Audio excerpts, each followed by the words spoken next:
కట్టుకున్నోడు ట్రాన్స్‌జెండర్‌గా మారి తన పరువు తీస్తున్నాడని, అతన్ని చంపింది ఓ భార్య. భర్త హిజ్రాగా మారి వేధిస్తూ ఉండటంతో భార్య సుపారీ ఇచ్చి హత్య చేయించింది. ఈ దారుణ ఘటన సిద్దిపేట జిల్లాలో చోటు చేసుకుంది.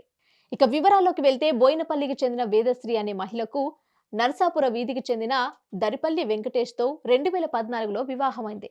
వారికి ఒక పాప కూడా ఉంది. అయితే వెంకటేష్ అదనపు కట్నం కోసం భార్యను వేధించడంతో ఇద్దరి మధ్య గొడవలు స్టార్ట్ అయ్యాయి. అవి కాస్త రోజు రోజుకు ముదురుతూ వచ్చాయి. ఈ క్రమంలో వెంకటేష్ ప్రవర్తనలో క్రమంగా మార్పు రావడంతో హిజ్రాగా మారి రోజాగా పేరు మార్చుకున్నాడు. అయితే ట్రాన్స్‌జెండర్ గా మారి చీర కట్టుకొని తిరుగుతూ తన భార్య ఎక్కడికెళ్తే అక్కడికి చప్పట్లు కొడుతూ ఆమెతో అసభ్యంగా ప్రవర్తించేవాడు. దాంతో తన పరువు తీస్తున్నాడని భార్య వేదశ్రీకి కోపం వచ్చేది. అయితే గత 7 ఏళ్లుగా మనస్పర్ధలు రావడంతో ఇద్దరూ వేర్వేరుగా జీవిస్తున్నారు. కాగా తన కూతురిని తనకు అప్పగించాలంటే వేదశ్రీని రోజా వేధించేది. దీంతో కొంతకాలంగా భార్య వేదశ్రీకి సన్నిహితంగా ఉన్న సిద్దిపేటకు చెందిన బోయిని రమేష్ తో కలిసి రోజాను హత్య చేయించాలని ప్లాన్ వేసింది. తన భర్త ట్రాన్స్‌జెండర్ గా మారి పరువు తీస్తున్నాడని, దీనికి సొల్యూషన్ ఒక్కటే అని నిర్ణయించుకున్న వేదశ్రీ 18 లక్షలు ఇచ్చేందుకు ఒప్పందం కుదుర్చుకుంది. దీనిని 2 విడతలుగా 4.60 లక్షలు చెల్లించింది.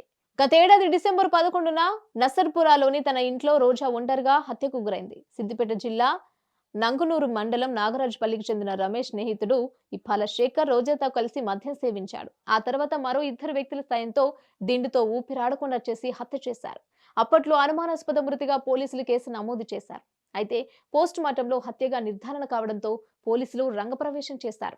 అన్ని కోణాల్లో విచారించగా వేదశ్రీతో పాటు మరో 5గురి పాత్ర ఉన్నట్లు నిర్ధారణ అయింది. సిద్దిపేట 1 టౌన్ పోలీసులు నిందితురాలు వేదశ్రీతో పాటు 3గురిని రిమాండ్కు తరలించారు. వేదశ్రీ, బోయిని రమేష్, ఇప్పాల శేఖర్లను అరెస్టు చేశామని, పరారీలో ఉన్న మరో 3గురి కోసం గాలిస్తున్నామని వెల్లడించారు పోలీసులు.